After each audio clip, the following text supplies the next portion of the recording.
Woi,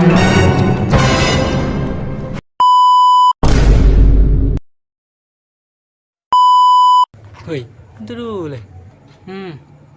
Ada tugas nagasi kau dosenku, tapi dalam bentuk video. Baru mau dijelaskan, baru tidak ku tahu, kau mau dijelaskan. Tugas apa memang? Tugas analisis pasar. Baru apa mau dijelaskan? Tunggu Bang, lagi dulu Bang. Pak, definisi analisis pasar, faktor pendorong keputusan, proses keputusan pembelian, sama tren perilaku konsumen. Ngapain aja itu? Untuk itu apa analisis kah? Supaya ditahu lebih mendalam tentang sesuatu yang dipelajari. Itu mau tahu ji. Perbaiki pale dulu. Sini aku jelaskan. Nah, jadi begini. Ini itu jadi analisis pasar itu simpelnya kayak begini. Misalnya kau ini ada mau melakukan sesuatu. Kalau tidak mau tahu dulu bilang apa mau bikin ini, misalnya mau bikin koran, ndak mau tahu kini bilang apa bahannya, nak pakai orang bikin koran, ndak mau analisis dulu, ndak mau analisis juga siapa yang mau baca ini koran, pasti tidak laku itu koranmu. Misalnya koranmu ini mau kasih anak-anak, mana ada anak-anak suka baca koran, yang suka baca koran itu bapak-bapak ji. Nah begitu contohnya, misalnya begini, contohnya tuh misalnya mau bikin usaha skincare. Usaha skincaremu ini harus dulu mau analisis siapa yang jadi target marketingmu di sini, karena kalau dipikir itu pasti skincare itu pasti yang pakai itu anak-anak muda, apalagi kaum cewek. Nggak mungkin itu target pasarmu itu nenek-nenek. Mana ada nenek-nenek pakai skincare, tidak laku itu skincaremu. Nah begitu. Yang kedua itu jangan leki harganya kompetitormu berapa, natarokan ki harga dia leki berapa. Misalnya dia natarokan 50, jangan kok taruh 1.500.000. Ada kau apa mencari itu kau. Kalau begitu memang mau kasih begitu harganya bisa ji, cuma harus kau memang target marketingmu itu kaum atas menengah ke atas begitu. Tapi saranku toh saya untuk kau ini yang tinggal di Indonesia itu, karena kita rata-rata di Indonesia itu kaum menengah bawah. Jadi kalau mau kau bersaing produkmu di Indonesia, lebih baik kau pilih yang menengah bawah begitu. Nah ini juga bisa jadi ini salah satu analisis yang bisa diajukan dalam analisis pasar, yaitu tadi target pasar siapa kaum yang mau ditargetkan, kelas menengah bawah atau kelas menengah atas begitu. Sama bungkusnya yang kau pakai kau kayak kaleng-kaleng Milton atau kaleng-kaleng Milton tuh itu yang bulat kayak baru gula-gula dalamnya, yang kau begitu ndak laku itu anumu. Lebih baik itu tuh kau pakai itu yang kayak yang lagi ngetren, ada itu yang kayak diputar-putar januna, diputar kayak lipstick itu keluar kayak begitu pakai, pasti lebih suka ke orang itu, karena saat diputar begini baru dioles di muka, karena begitu yang suka ke sekarang anak-anak muda. Lebih suka yang begitu, lebih simple lebih satset ceritana. Lebih enak dipakai begitu, simpelnya begitu analisis pasar. Kita analisis dulu sebelum kita launching itu produk, kita analisis dulu kaum mana ini yang mau pakai produk orang-orang apa saja, anak-anak kah, remaja kah, mama kan, nenek kah begitu. Analisis dulu berapa harganya, berapa nanti jumlah produk yang kita produksi per bulannya, per hari, kita analisis semua, kita tentukan targetnya nanti begitu. Itu apa lagi? Faktor pendorong keputusan.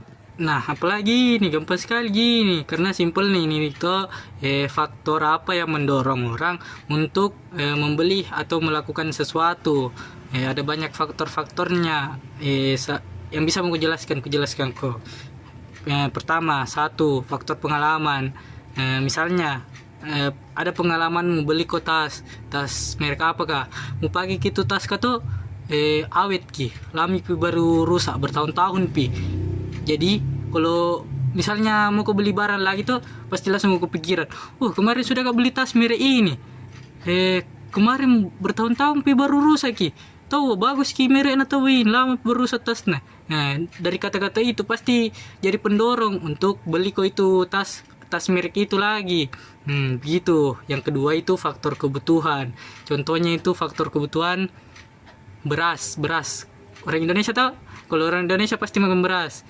Jadi itu kebutuhan pokok manusia, kebutuhan pokok orang Indonesia, bukan manusia, orang Indonesia, karena beras menjadi makanan pokok untuk orang-orang Indonesia di kehidupannya sehari-hari, kecuali ya orang Amerika kok. Kalau orang Amerika itu dia roti makan, bukan beras. Orangnya Makassar juga kah, bukannya Amerika. Yang ketiga itu faktor kondisi. Faktor kondisi ini contohnya misalnya misalnya sakit kok. Kalau sakit kok pasti beli obat. Nah, di sini maksudnya ini faktor kondisi. Faktornya ini beli barang karena kondisi-kondisi tertentu. Seperti tadi misalnya sakit kok. Pasti kalau sakit kok beli obat. Kecuali ya kayak orang yang sedia payung sebelum hujan, pasti beli memang kok. Tapi ya begitulah contohnya. Yang keempat itu faktor lingkungan. Faktor lingkungan di sini itu maksudnya itu faktor lingkungan. Kau beli barang tuh tapi nilai ke lingkungan sekitarmu. Kayak kemarin misalnya contoh, kemarin itu banyak boneka Labubu, itu banyak viral boneka Labubu, lagi ngetren ke ceritana boneka Labubu. Karena orang-orang sekitarmu ini beli boneka Labubu, kau ikut kau beli boneka Labubu. Jadi karena kalau beli kau itu boneka Labubu, berarti mengikuti orang-orang di lingkungan sekitarmu. Jadi kau termasuk orang-orang yang membeli barang karena faktor lingkungan, karena lagi ngetren gitu boneka Labubu. Begitu deh, mantap. Nah, inilah ya proses keputusan pembelian. Nah, apalagi ini lebih gampang ini karena lanjutan aja yang sudah kujelaskan tadi. Karena tadi kan faktor-faktor keputusan. Nah, sekarang ini mau dibeli barangnya yang tadi sudah ditentukan. Nah, sebelum dibeli itu juga ada beberapa prosesnya lagi. Yang pertama itu prosesnya itu yang pertama kebutuhan. Sebelum sudah kujelaskan tadi tuh, kebutuhan itu memang kebutuhan pokok. Jadi wajib dibeli. Tidak neko-neko mencertani ini karena kebutuhan utama tak. Jadi wajib dibeli. Kalau ada uang. Yang kedua itu alternatif. Begini, misalnya tadi sudah kak beli tas tuh, ada pengalamanku beli tas. Awet bertahun-tahun kita tasnya, tapi agak mahal kini memang tasnya. Kalau di sentral itu tak 300 lah, 500.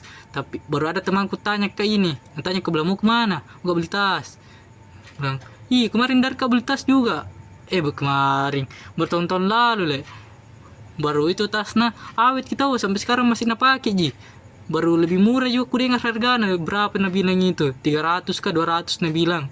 Nah, begitu nih, jadi itu yang natanya ke tadi bisa kujadikan alternatif, bisa kujadikan pilihan kedua aku sebelum kak beli tas yang kemarin ku beli, bisa jadi pilihan kedua.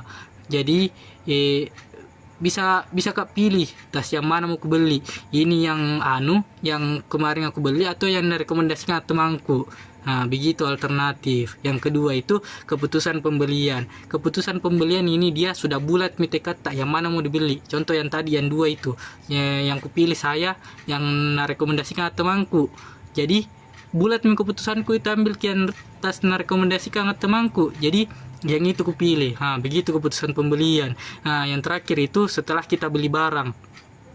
Setelah kita beli barang, di sini terulang lagi siklusnya yang tadi ku jelaskan. Karena di sini itu kita misalnya sudah ada pengalaman tak di sini beli tas yang ini memang awet lebih murah juga. Nah, begitu kembali nanti terulang lagi kita lagi beli tas di sini atau ada nanti rekomendasi lagi yang lebih murah begitu. Nah, sudah minta? Belum, masih ada satu. Punya nah. Apa le? Coba mau yang terakhir itu tuh tren perilaku konsumen. Itu tuh pola atau gaya perilaku dari suatu konsumen. Misalnya begini, perilakunya orang itu tuh misalnya ada orang gajinya 3 juta, baru pengeluarannya tidak mungkin itu pengeluarannya lebih dari 3 juta. Kalau lebih dari 3 juta berarti ada kemungkinan dia pinjol. Tapi ya tidaklah gitu. Karena contoh lain misalnya begini. Misalnya Om Kuto punya rental mobil. Rental mobilnya ini ada 10 mobilnya sama 5 karyawannya. ini 10 mobilnya sama 5 karyawannya itu pendapatannya 15 juta. Omsetnya 15 juta. Kalau pengeluarannya itu 5 juta. Berarti 10 juta jika keuntungannya. Tapi karena banyak orang yang sewa mobil di sini rame, jadi mau tingkatkan. Jadi 20 mobil sama 10 karyawan. Berarti kena kali 2. Berarti itu juga pendapatannya otomatis tak kali 2 pendapatannya, tapi pengeluarannya tak kali 2 juga, jadi 10 juta. Nah, begitu kira-kira. Semakin banyak pendapatannya, semakin banyak juga pengeluarannya. Atau contoh lain begini. Misalnya kau tuh gajimu berapa di 6 juta. 6 juta gajimu tuh, karena 6 juta gajimu ndak mungkin kau, karena 6 juta gajimu ndak mungkin kau beli HP yang 10 jutaan. Pasti ndak, pasti yang di bawah 6 juta ji. Kayak iPhone 10. Begitu kan, iPhone 10 5 juta ji, 5 juta ke bawah ji. Begitu.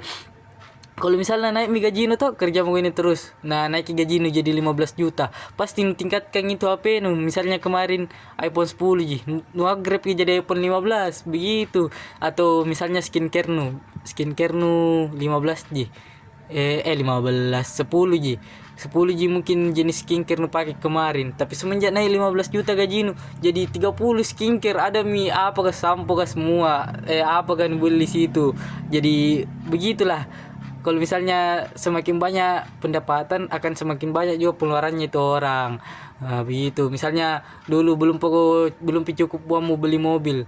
Semenjak naik uangmu, mau ke mobil, cicil mau ke mobil, begitu akan tambah terus gitu pengeluaranmu.